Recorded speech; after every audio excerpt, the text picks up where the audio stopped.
Good morning. ప్రతిభా Biotique సమర్పించు మట్టి మనిషి కార్యక్రమానికి స్వాగతం. ఇన్నాళ్లుగా మట్టి మనిషి కార్యక్రమాన్ని ఆదరిస్తున్న రైతాంగానికి 10 టీవీ ధన్యవాదాలు తెలుపుతోంది. అలాగే ఈరోజు మట్టి మనిషి కార్యక్రమంలో వ్యవసాయంలో జీవన ఎరువుల విధానం, వినియోగం, దాని పాత్రకు సంబంధించి డీటెయిల్స్ అందించడానికి ప్రముఖ వ్యవసాయ నిపుణులు అశోక్ కుమార్ గారు ఇవాళ 10 టీవీ స్టూడియోలో ఉన్నారు. వారిని అడిగి మరిన్ని విషయాలు తెలుసుకుందాం. అశోక్ కుమార్ గారు, గుడ్ మార్నింగ్ సార్. ముఖ్యంగా జీవన ఎరువుల వినియోగం, అలాగే వ్యవసాయంలో వాటి ప్రాముఖ్యత గురించి వివరిస్తారా? Okay sir. ఈరోజు వ్యవసాయంలో ముఖ్యంగా ప్రధానంగా తీసుకోవాల్సింది ఏంటంటే, మన నేల తల్లి మొత్తం కలుషితమైపోయింది. ఇప్పుడు రైతుల ప్రచారం ఏంటంటే రసాయన ఎరువుల నుండి జీవన ఎరువులకు మారాలి, సహజ వ్యవసాయం చేసుకోవాలి, అది కూడా జీరో బడ్జెట్లో తక్కువ ఖర్చుతో చేసుకోవాలి. కెమికల్ వ్యవసాయంలో ఇంతకుముందు మనము ఎక్కువ దిగుబడి సాధించినాము, కానీ ఇప్పుడు వాటికి పెట్టుబడి ఎక్కువ అవుతుంది. మందుల ఖర్చులు, పురుగుల మందుల ఖర్చులు, ఎరువుల ఖర్చులు ఎక్కువ పోతున్నాయి కనుక రైతులందరూ కూడా నష్టపోతున్నారు. దానికి ప్రత్యామ్నాయంగా NIPHM, national institute of plant health management, Rangareddy జిల్లాలో ఉన్న మన కేంద్రీయ వ్యవసాయ పరిశోధన సంస్థ, ఆశయఖండంలో గొప్పది. వాళ్ళు ఒక 10 పేటెంట్లు మనకు తయారు చేసి ఇచ్చారు. వాటిని ఇప్పుడు మనం జీవన ఎరువులను మనం రైతు తన క్షేత్రస్థాయిలో తయారు చేసుకొని వినియోగించవలసిన అవసరం మనకు ఆవశ్యకత ఉంది ఇప్పుడు. ఓకే అశోక్ కుమార్ గారు, నత్రజనిని స్థిరీకరించే ఈ జీవన ఎరువుల్ని అసలు వేటిని అంటారు, దానికి సంబంధించి డీటెయిల్స్? ముఖ్యంగా వ్యవసాయంలో మనకు పంటలకి నత్రజని అవసరం ఉంటుంది. నత్రజని అనేది 83% గాలిలో ఉంటుంది, దాన్ని భూమిలో స్థాపించాలి. సహజంగా మన భూమి నేల తల్లి తీసుకోలేదు. దానికి ప్రత్యామ్నాయంగా ఏం వాడుతున్నాం అంటే ఇప్పుడు మనము అమ్మోనియా పదార్థాలైన యూరియాని విచ్చలవిడిగా వాడి భూమిని పాడు చేసినాం. దాని బదులుగా సహజంగా మనము జీవన ఎరువుల్ని నత్రజని స్థిరీకరణకు వాడుకోవాలి. నైట్రోజన్ ఫిక్సేషన్ బ్యాక్టీరియా అనేది సహసిద్ధంగా వేర్లలో అన్ని లెగ్యూమ్ జాతి మొక్కలు, పెసర్లు, కందులు, పెళ్లి పెసర, ఉలువలు, అనుములు, ఇలాంటి ఎన్నైతే పప్పు ధాన్యాలు ఉన్నాయో వాటి అన్నిటిలోపల వేరు బుడిపల్లో నైట్రోజన్ ఫిక్సేషన్ బ్యాక్టీరియా ఉంటుంది. ఈ నైట్రోజన్ ఫిక్సేషన్ బ్యాక్టీరియా కూడా రకరకాలుగా ఒక్కొక్క మొక్క ఒక రకంగా ఉంటుంది. అది సహసిద్ధంగా భూమిలో ఉండి గాలిలో ఉన్న నత్రజన్ని తీసుకొనేవి నేలలో స్థాపించి మొక్కకు అందిస్తూ ఉంటాయి. రైట్. అశోక్ కుమార్ గారు, రైజోబియం కల్చర్ తయారీ గురించి, అలాగే దాని వినియోగం గురించి, సో మొత్తంగా ఉపయోగాలు ఏ విధంగా ఉంటాయి దీనికి? దానికి రైజోబియం కల్చర్ మనకి NIPHMలో కానీ మనకు NIRలో కానీ వాటి కల్చర్స్ మనకు కొన్ని దొరుకుతూ ఉంటాయి. వాటిని సహసిద్ధంగా మనం తీసుకొచ్చి రైతు తను సీడ్ ట్రీట్మెంట్లో వాడు కలుపుకొని ఈ విత్తనాలన్నింటికి ఏవైతే మన సబ్సిడీలో గవర్నమెంట్ ఇస్తుందో, పెసర్లు, మినుములు, కందులు, జనుము, జీలుగు, ఇలాంటి ఉలవలు, ఇవాళంటే అన్ని విత్తనాలకి ఒకరోజు ముందు బయోప్రైమింగ్ చేసేసి వాటికి సహజ ఎరువులైన జీవామృతం ద్వారా ట్రైకోడర్మా, సూడోమోనాస్, అజిటోబ్యాక్టరస్ ఇవన్నీ పట్టించేసి మనము జూన్, జూలైలో తొలకరి వానలు పడగానే నేలలో విత్తుకోవాలి.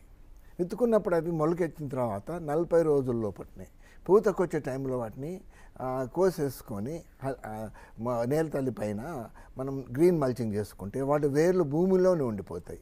ఆ భూమిలో ఉన్న బుడిపల్లో ఉన్న నైట్రోజన్ ఫిక్సేషన్ బ్యాక్టీరియా సహసిద్ధంగా మనకి నైట్రోజన్ ఫిక్సేషన్ అందిస్తుంది. ఇంకా యూరియా వాడవలసిన అవసరం మనకు లేదు.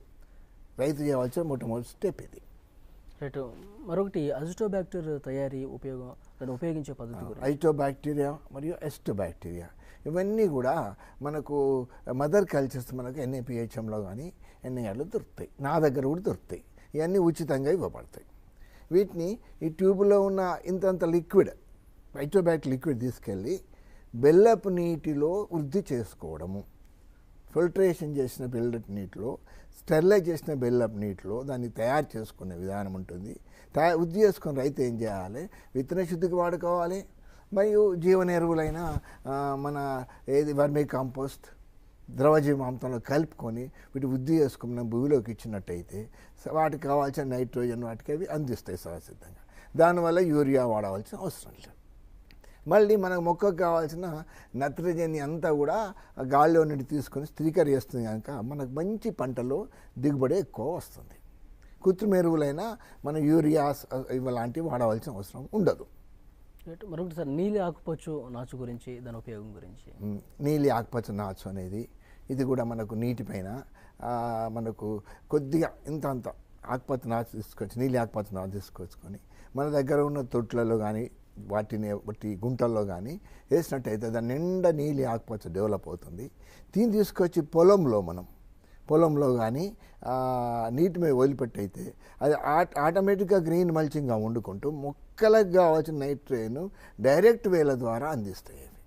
ఇది వృద్ధి చేసుకోవడం రైతు కూడా చాలా తక్కువ ఖర్చు, ఎలాంటి ఖర్చు లేకుండానే తయారు చేసుకోవచ్చు. ఇంకొకటి సార్, రైజోబియం ఏదైతే ఉందో జీవన ఎరువును తప్పకుండా వాడాల్సిన అవసరం ఏంటంటారు? ఇప్పుడు రైజోబియం అనేది వాడినట్టయితే మొక్కలకు కావాల్సింది ఆ పోషకం కావాల్సిన నైట్రోజన్ అందదు, వాటికి డైరెక్ట్ తీసుకోదు.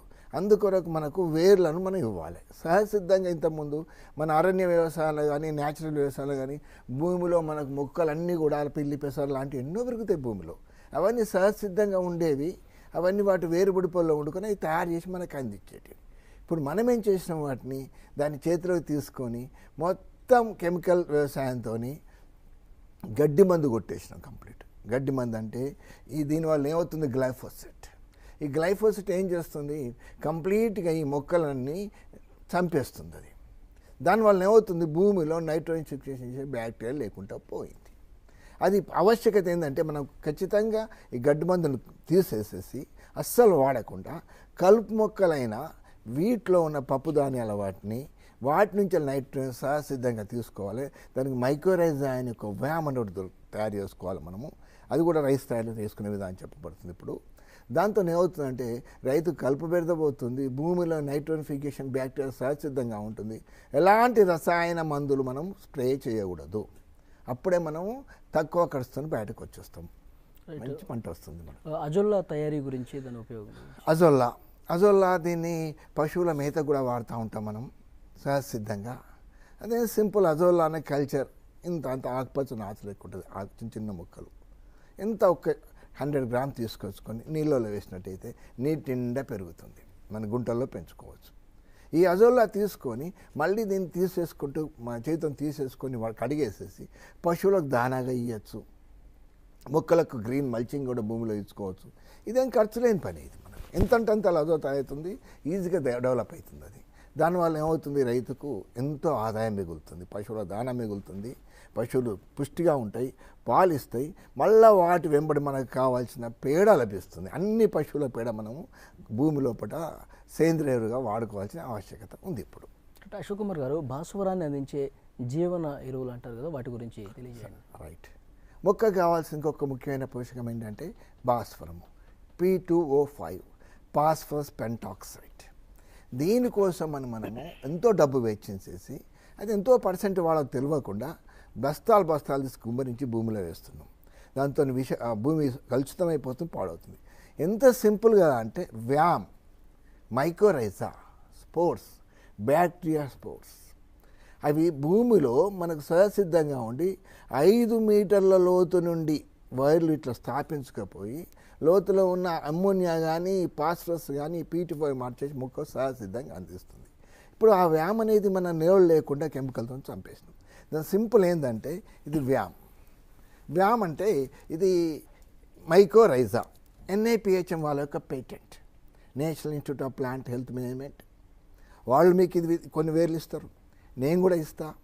వీటికి ఎట్లా అయ్యాను ట్రైనింగ్ ఇస్తా. నా సెల్ నెంబర్ 9866192761. ఎప్పుడు కాల్ చేసినా దీనికి డీటెయిల్గా చెప్తాను. సింపుల్ వ్యామ్ ఏముందంటే ఈ వేర్లు కొన్ని తీసుకొని ఈ వేర్లని మనం ఇంతకుముందు చెప్పిన ట్రైకోడమ్మా సూడమ్మా జీవన ఎరువుకు పట్టించేసి విత్తన శుద్ధి చేసేసి దానికి నేరులో ఏవైతే మనకు రైజోబియం విత్తనాలు నాటినట్టయితే వాటి ఎంబడి భూమిలో వేర్లు పెరిగి వరి వేర్లు అండి గింతుంటే వరి వేర్లు అంతే ఎంత పొడుగు వచ్చేసి స్పోర్ట్స్ ఇట్లా పొడవుకుంటూ ఒక మొక్క నుంచి ఒక మొక్క అనుసంధానం చేస్తూ అన్ని పంటల్లో, కూరగాయల పంటలు, అపరాల పంటలు, వృక్షాతి మొక్కలు, పెద్ద పెద్ద వృక్షాలైన మామిడి చెట్లు, పప్పడి చెట్లు వీటన్నిటి వేర్లలో స్థాపించకపోయి సహసిద్ధంగా అనుసంధానం చేసి భూమి నుండి P2O5 తయారు చేసి అందిస్తుంది.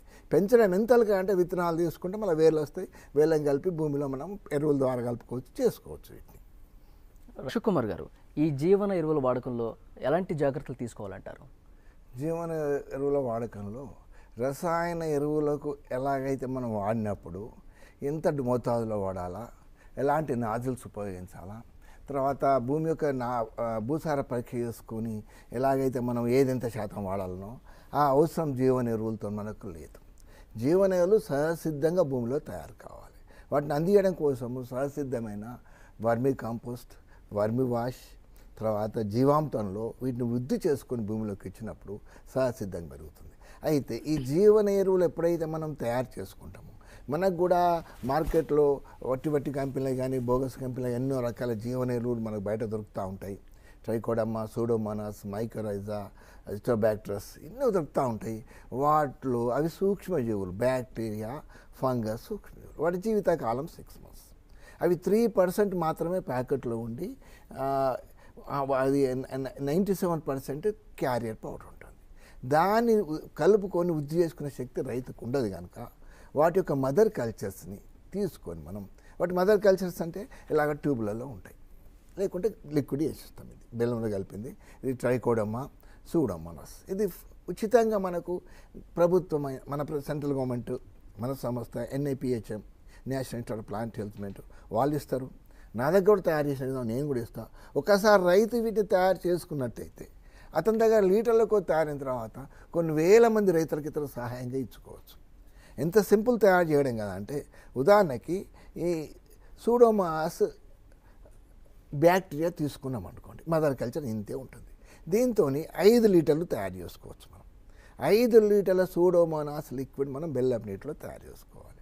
అంటే 5 లీటర్ల నీళ్ళు స్టీల్ డబ్బాలో తీసుకొని దాంట్లో ఇట్లా 1 లీటర్కి 20 గ్రాముల బెల్లము, 5 గ్రాముల మనం అది కలిపేసేసి దాని లిక్విడ్ మనం కలిపేసుకొని టోటల్ 5 లీటర్ల కంటే ఏంది దాదాపు 100 గ్రాముల బెల్లమును 10 గ్రాముల మనకు కావాల్సింది డెవలప్ చేయడం కోసం కలుపుకోవాలి. దానికి అంటే మన బేకరీ షాప్లో కూడా దొరుకుతుంది.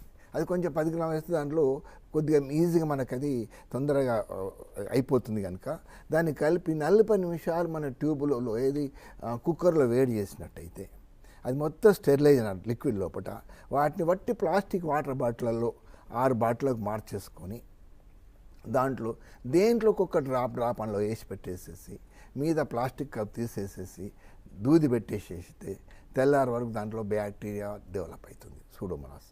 అలాగే సేమ్ ట్రైకోడర్మా కూడా అట్లే డెవలప్ అవుతుంది. 5 రోజుల లోపల దాని నిండా మనకు 5 లీటర్ల సూడోమోనాస్ అవుతుంది, ఇంకో 5 లీటర్ల ట్రైకోడర్మా అవుతుంది. ఈ లిక్విడ్ని తీసుకెళ్ళి మనము ఈజీగా మనము దీన్ని ఎలా అంటే జీవామృతంలో కలుపుకోవాలి. ఆమూత్రం ఆపంతో కలిసి జీవామృతం లోపల దీన్ని కలిపినట్టయితే మనకు మళ్ళీ అందులో ఒక 600 లీటర్ల వరకు ఈ సూడోమోనాస్, ట్రైకోడర్మా రెండు ఒక దిక్కు మిక్స్ చేసినట్టయితే జీవామృతంలో మొత్తం బ్యాక్టీరియా పెరుగుతుంది. ఈ పెరిగిన బ్యాక్టీరియాను మొట్టమొదటి ఎప్పుడైతే మనము దీన్ని శుద్ధి చేసినప్పుడు వాటర్ తీసుకుంటప్పుడు అక్కడ మాత్రమే జాగ్రత్త. మనకి ఏంటంటే ఆ బెల్లపు నీటిలో ఉన్న వేరే శత్రు బ్యాక్టీరియా ఉంటుంది కనుక దాన్ని పోవడం కోసం మంచి 40 నిమిషాలు స్టెరిలైజ్ చేయడం. స్టెరిలైజ్ చేసినాక శుద్ధి పరిస్థితిలో మన ఇంట్లో మంచి ఇంక్యుబేటర్ స్టాండ్ లాట్లో పెట్టుకొని మంచి శుభ్రంగా చేతులు కడుక్కొని ఈ లిక్విడ్ని వాటిలో కొద్ది ఇనాకులేట్ చేయాలి. ఒకసారి బాటిల్ ఇప్పినామంటే ఇనాకులేట్ చేస్తే కథం. అక్కడ మాత్రమే శుద్ధి పాటించాలి. ఆ లిక్విడ్ తయారైనాక లీటర్ తయారైనాక మనకేం బాధ లేదు, అది కంటామినేట్ కాదు. దాన్ని తీసుకుపోయి మనం వర్మీ కాంపోస్ట్లో కానీ, దాని తర్వాత వర్మీ వాష్లో కానీ, లేక జీవన ఎరువులలో కానీ, అంటే ద్రవజీవంతో కలిపిన డెవలప్ అవుతుంది. ఈ డెవలప్ అయిన దాన్ని రైతు ఏం చేయాలి, ఆ లిక్విడ్ మళ్ళీ కొద్దిగా మదర్ కల్చర్ చేసి దాచిపెట్టుకోవాలి. 6 monthsలో దీన్ని వాడుకోవాలి. అంటే ఎప్పుడైతే మనం ఖాళీ ఘనజీవామృతం పెండలో దీన్ని పోసినట్టయితే 2 monthsలో దాని నిండా మనకు ఒక 10 టన్నులుగా 20 టన్నులు ఎంత పెండలో అంత పెండలో అది డెవలప్ అయిపోతుంది. దాన్ని మనం సాయిల్ అప్లికేషన్గా వాడుకోవచ్చు. లిక్విడ్ని ఏమో స్ప్రే చేసుకోవచ్చు, తర్వాత మళ్ళీ డ్రిప్ ద్వారా పంపుకోవచ్చు. ఈ లిక్విడ్ పంపేటప్పుడు మనకు సప్తాహ మిషన్లో కలిపి పంపినట్టయితే రైతులకు ఇంకా ఉపయోగకరంగా ఉంటుంది. రైట్. అశోక్ కుమార్ గారు, ద్రవ రూపంలో ఉండే జీవన ఎరువుల గురించి తెలియజేస్తారా? ద్రవ రూపం ఇంతకుముందు ఘన రూపంలో ఉండే జీవన ఎరువులను తీసుకొచ్చుకొని వాడుకుందాం ఉన్నాం మనము. ట్రైకోడర్మా కానీ, సూడోమోనాస్ కానీ, మైకోరైజా కానీ, ఈ అస్టోబ్యాక్టీరియా కానీ. ఇప్పుడు NIPHM వాళ్ళు మనకు దీన్ని ద్రవ రూపంలో మార్చే విధానం, కొత్తగా టెక్నిక్స్ చాలా ఈజీగా ల్యాబ్ వాళ్ళు కనుక్కొని పేటెంట్ తీసుకొని నాకు ఫ్రీగా అందిస్తున్నారు. మనకు ట్రైనింగ్ వాళ్ళు ఇస్తారు, నేను కూడా వాళ్ళకి ఫ్రీగా ట్రైనింగ్ కాన్ఫిడెంట్ ఇచ్చేస్తూ ఉంటాను. ఎంత సింపుల్గా అంటే వీటి ద్రవ రూపంలో ఇవన్నీ దొరుకుతాయి. బయట కొనుక్కొచ్చుకుంటే మనకు ద్రవ రూపంలో వాటిని ఈజీగా మనకు డెవలప్ అవుతుంది, మనం కూడా తయారు చేసుకోవచ్చు. ఇంతకుముందు చెప్పినట్టే బెల్లం నీళ్ళు డెవలప్ చేసుకొని తయారు చేసుకోవడం. అన్ని జీవన ఎరువులు మనం రైతు స్థాయిలో తయారు చేసుకోవచ్చు, అతడు పక్క రైతు కూడా సహాయం చేయవచ్చు. రైట్. అశోక్ కుమార్ గారు, మీతో మాట్లాడటానికి ఒక కాలర్ రెడీగా ఉన్నారండి. ఇస్మాయిల్, నెల్లూరు జిల్లా నుంచి. ఇస్మాయిల్ గారు మాట్లాడండి. హలో ఇస్మాయిల్ గారు. హలో సార్, నమస్తే సార్.